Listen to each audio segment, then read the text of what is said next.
Existen muchos personajes que, con mayor o menor razón, son presentados como los representantes del movimiento protestante. Müntzer, Lutero, Melanchthon, Zwinglio, Farel, Calvino, Enrique VIII, Juan Knox, etcétera, etcétera. Al mismo tiempo, el principio de división que la Reforma introdujo causó una diversidad inclasificable al interno del protestantismo. De todos modos, podemos quedarnos con tres de las corrientes más importantes y con los que son considerados sus fundadores, es decir, Lutero, Calvino y Enrique VIII.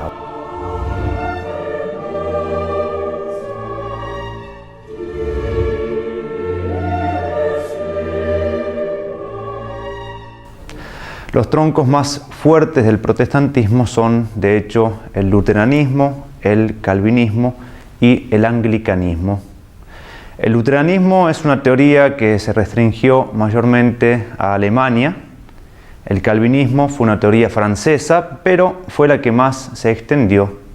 Y el anglicanismo se encarnó como una iglesia nacional en Inglaterra, regida por sus monarcas. Presentemos entonces estos tres personajes que se convirtieron en el símbolo del proceso de la Reforma protestante. En primer lugar, digamos algo sobre Lutero. En este año del quinto centenario de la Reforma luterana, se renovó el interés por un conocimiento científico de la vida y de la obra de Lutero. En este contexto, se han ido reestudiando ciertos mitos y se han puesto en duda ciertos lugares comunes sobre la vida y el pensamiento del gran reformador. Ante la versión, por ejemplo, de su ingreso al convento, motivado por un voto que habría hecho por miedo a morir en una tormenta, algunos afirman que en realidad Lutero se hace religioso para recibir el asilo eclesiástico, que lo habría protegido ante la ley que lo buscaba por un homicidio perpetrado en duelo. Otros estudios postulan, por ejemplo, que Lutero no habría muerto pacíficamente en su lecho, sino que se habría quitado la vida a sí mismo. Pero dejando de lado estos puntos más controvertidos y discutidos, es posible ofrecer algunos aspectos esenciales de su personalidad y de su enseñanza, sobre los cuales el mismo Lutero da testimonio en sus obras. Lutero no fue un intelectual en el sentido de hombre especulativo. Su inteligencia fue eminentemente práctica, pero al mismo tiempo guiada por aquello que lo dominaba, es decir, su sensibilidad, sus emociones, sus pasiones. Lutero era un hombre sumamente turbulento e impulsivo. Más allá de los motivos de su ingreso a los agustinos, hay que reconocer que él se alistó inmediatamente en la fila de los reformadores, es decir, entre los religiosos que pretendían representar la estricta observancia. Pero, como dicen algunos autores, siguiendo los propios testimonios de Lutero, hubo dos cosas de la vida espiritual de este monje que lo llevaron a la ruina. En primer lugar, la búsqueda de lo que se llama consolación sensible, o sea, un apego a ese placer experimental de la piedad y a las seguridades sentidas que Dios envía a veces, sobre todo a los inicios, pero que luego retira para favorecer el progreso espiritual. En segundo lugar, la pretensión de alcanzar la virtud y la perfección por sus propias fuerzas, lo cual es imposible. Esto lo va a llevar con el tiempo a desesperar, negándose a reconocer ese límite de la naturaleza herida por el pecado original y abusando de la doctrina de la gratuidad de la salvación en Cristo, cayendo en un pesimismo absoluto respecto a la naturaleza humana, identificando pecado original con la concupiscencia y concluyendo finalmente que la concupiscencia es invencible. Es a partir de este drama espiritual personal que Lutero desarrolla su doctrina. Como dice Maritain, renunciando a vencerse, pero no a la santidad, transforma su caso en verdad teológica y su propio estado en ley universal. En otro lugar va a decir también Maritain: Podría decirse que el inmenso desastre que la Reforma protestante causó a la humanidad no es más que el efecto de una prueba interior mal solucionada en un religioso sin humildad.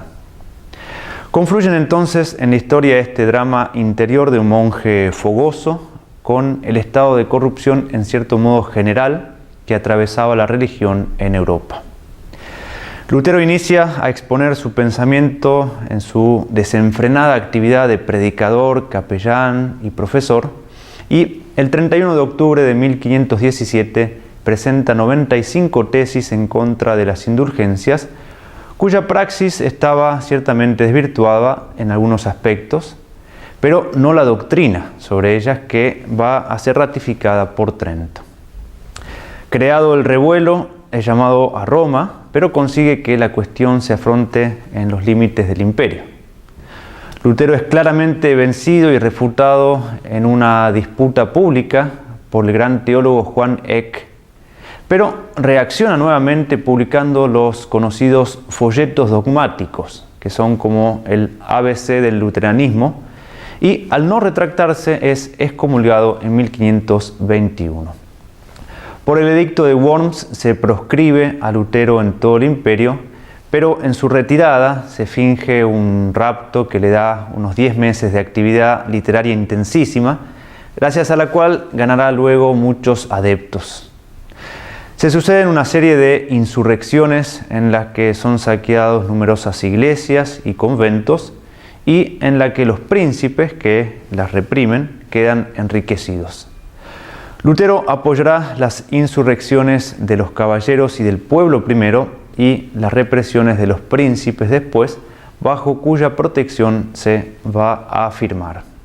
Era preciso, como dice Maritain, que el germen de la revolución anticristiana se introdujera en el mundo por medio de un hombre consagrado a la perfección, señalado por toda la eternidad con el carácter sacerdotal y que pervertiría el Evangelio. Existió, sin embargo, otro reformador que, a diferencia de Lutero, poseía un genio especulativo realmente admirable. Habiendo tomado contacto ya con las doctrinas de Lutero, el sacerdote francés Juan Calvino desarrolla de modo completo y compacto una nueva doctrina contenida fundamentalmente en su obra Instituciones, que va a ser la que dará forma y vida propia al protestantismo y la que se difundirá. Huyendo de París por las sospechas que pesaban sobre su doctrina, se va a establecer sobre todo en Ginebra, que es la nueva Roma protestante. Y allí va a crear una academia que formará a todos los grandes difusores del protestantismo en Alemania, en Francia, en Suiza, en Escocia, en Inglaterra, etc. La doctrina de Calvino se fundamenta en la predestinación y la reprobación absolutas. No admitía más que dos sacramentos, la cena, pero la presencia de Cristo en la Eucaristía la consideraba más bien virtual y no real. Y el bautismo, que no produce efecto alguno en aquellos que no están predestinados. Esta predestinación se manifiesta sobre todo en el éxito temporal del hombre, que se sigue de la sobriedad, de la laboriosidad constante y el trabajo disciplinado y consciente. Esta relación entre predestinación y bienestar material es lo que marcó la cultura protestante, que desde entonces pasó a ser potencia económica de Europa y del mundo, y que con el tiempo será el fundamento de la ética del moderno capitalismo liberal, como dice el mismo Max Weber.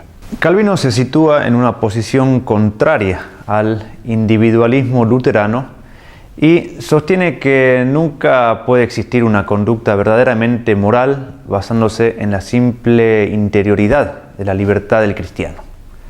Si el hombre está corrompido por el pecado, con mayor razón habrá que someterlo a una severísima disciplina. De este modo, la comunidad se convierte en tutora de la ley y su vigilancia va a incluir todos los sectores de la vida del hombre. De esta enseñanza es que va a surgir, por ejemplo, el puritanismo inglés.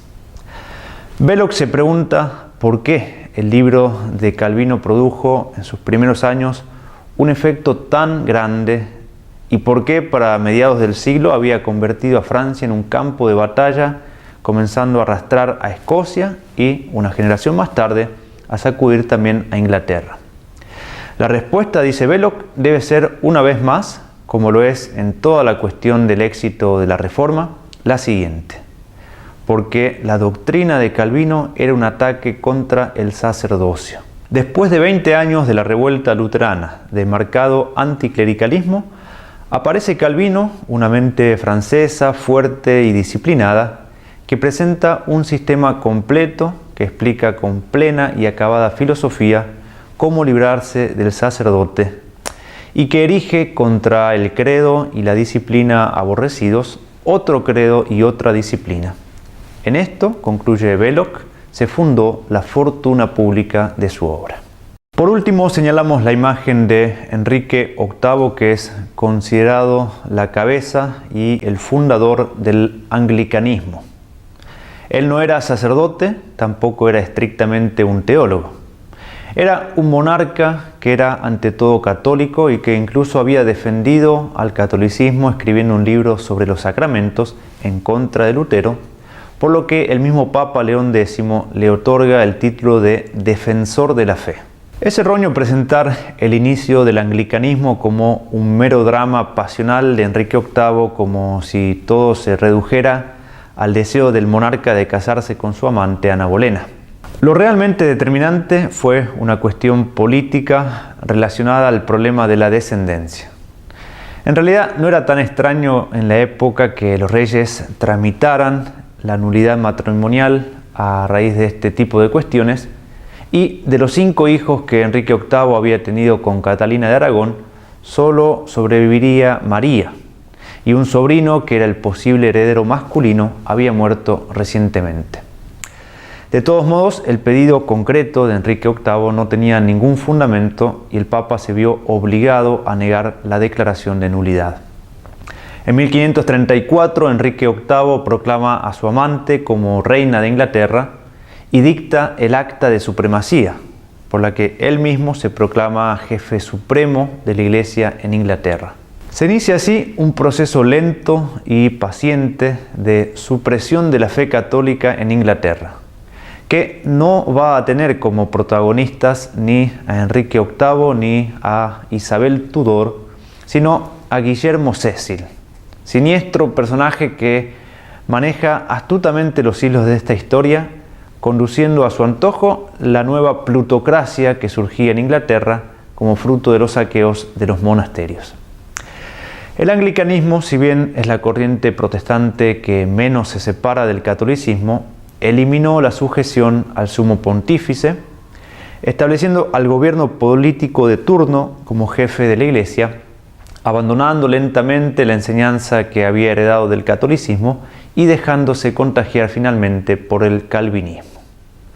La importancia de este acto de rebelión de Enrique VIII se debió principalmente al papel determinante que jugó para el éxito de la Reforma en Europa, porque fue el primer alzamiento oficial de un gobierno contra la unidad de Europa y contra la fe católica. Para concluir, recordemos que el conocimiento de algunos elementos fundamentales de los movimientos y personajes más representativos debe ayudarnos a formar un juicio maduro y certero. No hay que engañarse sobre lo que fueron los reformadores, que vienen presentados a menudo infantilmente como ángeles que se movieron puramente por un amor al Evangelio, olvidando cómo se dio el proceso de su transformación, de su defección de la fe católica, tapando los abusos que cometieron e incluso silenciando algunos puntos de su doctrina que los harían caer en descrédito ante cualquier cristiano de sentido común.